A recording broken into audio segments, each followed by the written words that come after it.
Hey, this is James here from jameseager.com. How you doing? Hope you're good. The next video lesson I'm going to put together for you guys is a thing I affectionately call curing the crab. It came from off the back of a Facebook message from a guy called Colin, who asked me, how do I go around speeding up my playing? I've just got to a point where I just can't get any further. And this is a very, very common problem that people have, that their technique gets to a certain point and then they kind of need to have to go back and actually examine what their hands are doing and have a look at that. The good news is there's plenty of ways you can actually cure this, and so I'm going to show you a few of the ways to do this. This is going to be a short video tutorial, video series even, that I'm going to put together. So there are going to be a few episodes which go with this. There's going to be there's a resource which goes with it, a cheat sheet that you can download, so just click on the link either above or below this video and you can get that there. So let's get straight on down to it. The first thing I'm going to show you is good left hand technique, how to do your technique, how to have a good left hand technique basically. There are lots of people, when you see on TV, which will have their thumb over the fingerboard like this, and in all honesty this isn't great technique, but at the same time it works in certain situations. If you want to have a look at really good technique, the best people to actually really look at are classical guitarists, because they do have incredible technique and by and large their left hand is always perfect. But if you want to have a look in the bass world at guys who have phenomenally good technique, have closely look at their left hands, and I suggest having a look at guys like Matthew Garrison, Tom Kennedy, Victor Wooten even. So all phenomenal players, and the one thing that they have in common which all makes this work is that it's all down to economy of movement in their left hand. It's all that they're doing very, very little movement. So we've got to get you to the point of how do we get you doing very little movement. Because the reason a lot of the time this happens, that you just get to a point where your technique can't go any further, is because you kind of got this crab-like effect going on. So if you look at my left hand, I'll demonstrate what goes on. Okay. And what I have, if we get to the fourth finger, and then suddenly you'll hit the fourth finger, something like this, and your first will come up like that. Or it could be other variations upon that. It could be your first, it's like that. So when your first is down, your fourth is up. And so if you see that's going on all the time, you haven't really got economy of movement. And so what we're aiming for is something where the fingers are more under control, like this. Okay, so, and this all goes back to having a great left hand technique, okay, and being able to have the basics down. So I'm going to show you what this looks like to begin with. Okay, the easiest place to show you this for me is on fret 5 at the fingerboard. So, but you could apply this anywhere else. The frets get a bit bigger as you get down there, so this is why it's easier to show you here. So what we're going to do is we're going to put our first finger at fret 5. And then we're going to put our second finger down like that. Now this is where our thumb comes into play, and our thumb ideally goes behind the second finger, thereabouts. Okay, and if you look closely there, this part of the thumb is what's touching the fingerboard. Okay, all right, it's not like some people end up doing something like that. I hope you can see this on camera. Okay, it's that. Okay, so we have that.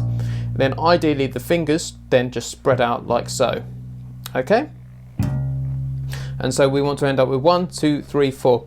Now the most crucial part of all of this is the most important part of the hand is actually this joint here. Okay, I'm never sure if it's the knuckles or not, but is that joint there. And what it does is it allows us to create a claw effect. Okay, imagine that you're grabbing hold of something like that. It's actually these muscles which give us the dexterity to play the bass. With guitar they're even more critical, because they allow other open strings to ring and that kind of thing, but they're just as important on the bass. So when we're doing like this, we want to have our fingers nice and upright like that. And what you want to avoid, which is another very common thing, which if you're struggling with getting speed up on the bass, this could be a really important, another good reason, is you're letting your fingers collapse like that. Okay, so that's what we're looking to avoid. Okay, So that's the hand shape that you want to go. If you've got to, I urge you to re-watch that over and over again till you've got it right. It may take a few weeks before this really starts to take effect, because technique can be one of those things which just takes a little bit of a while to creep in, and then once you have it, it will always stay. So that's the first part. And then the most important exercise I'm going to show you is this one. This is the most important one, and there are a load of variations which I'm going to show you in subsequent videos on this, but this is the most important one that you need to practice. Okay, so fret 5, put your first finger down. Fret 2, finger 2 even, put that down next. Finger 3, put that down next, and then finger 4. And then if you notice, the critical thing that's happening here is that all my fingers are staying down, okay? They are not doing this. So this is what we're aiming for. Okay, and then we do that in reverse, coming backwards. 4, 3, 2, 1.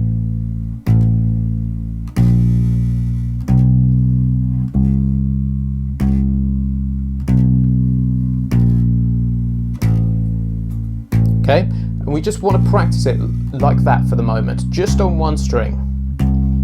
Okay. All of this stuff does come with a little bit of a health warning. If you feel tension coming across here, you don't want to go and strain something. So just, if it starts to hurt, stop, take a break, okay? Because you can cause yourself critical damage with your joints, tendonitis, all that kind of thing. And I wouldn't want to be responsible for that. So just take it really easy. So on that front, so just one string at a time.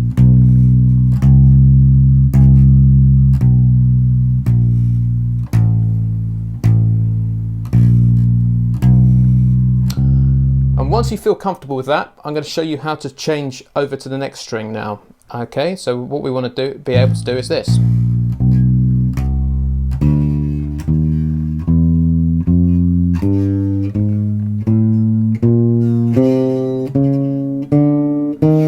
Okay, there's a very subtle but important movement which happens with the fourth finger, which I'm going to show you in detail now, and this is the most important thing to be able to getting the string changes good. So we're going to go 1, 2, 3, and then we got 4. Now we need to pivot on our fourth finger. Okay, so you can see if I was to accentuate the movement, I'm basically doing that, but it's, and then swing, pivot a little bit, and then your first finger goes down like that. Okay, you could actually get a bit of a chord thing going, which ideally you don't want to do, but you can see the principle. Okay, okay, then you're ready to do the next note, and then when you get to the fourth finger there, swing.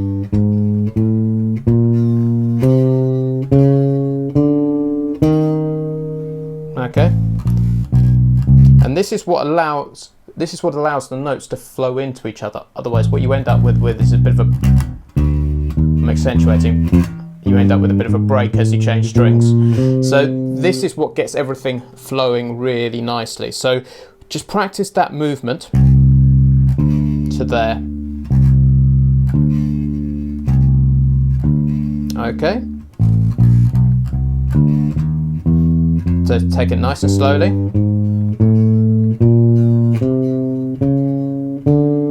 And when you get to the end like this, what we want to do is reverse it. And so the same thing applies in reverse. So 4, 3, 2, 1. Then we're going to swing across the string and then get the fourth across there. So you can see that pivoting movement going on like that, accentuating it again, but I'm sure you see the idea. Pivot, pivot. Okay, all the fingers are down. Okay, one finger per fret on fret 5.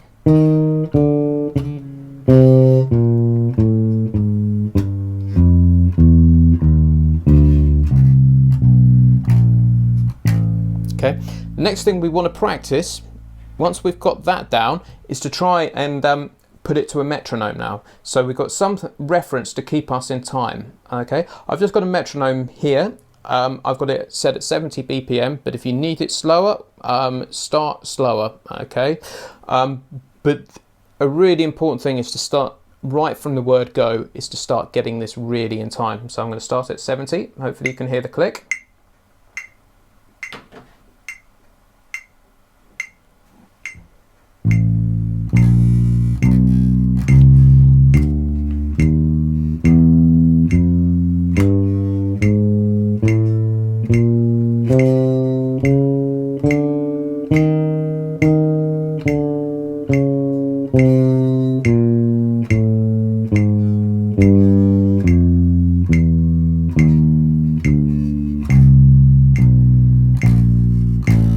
Okay, then you want to speed it up very slowly from that point. I'm going to give you guys a whole lesson on how to work with metronomes in due course, because I think this is really important. But just so you can see where we can take this exercise, just for the purposes of demonstration, if you're not, don't try this straight away, but I'm just going to double the tempo. So we're going to do 2 notes per beat.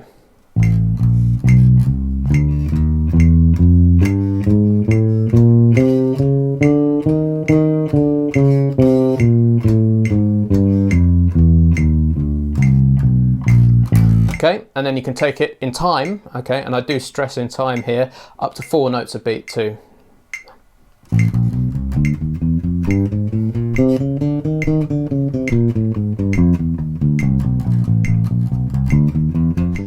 This is one of the most important exercises, and I said there are a load of variations which I'm going to do in subsequent videos, which once you've got that initial idea down, they will all start flowing, and this is the critical thing to speeding up your bass playing. And there's so many good reasons why, which I'll explain in subsequent videos, why we need to do this.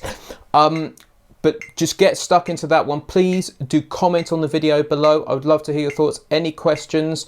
As I said, if it starts hurting, please do stop.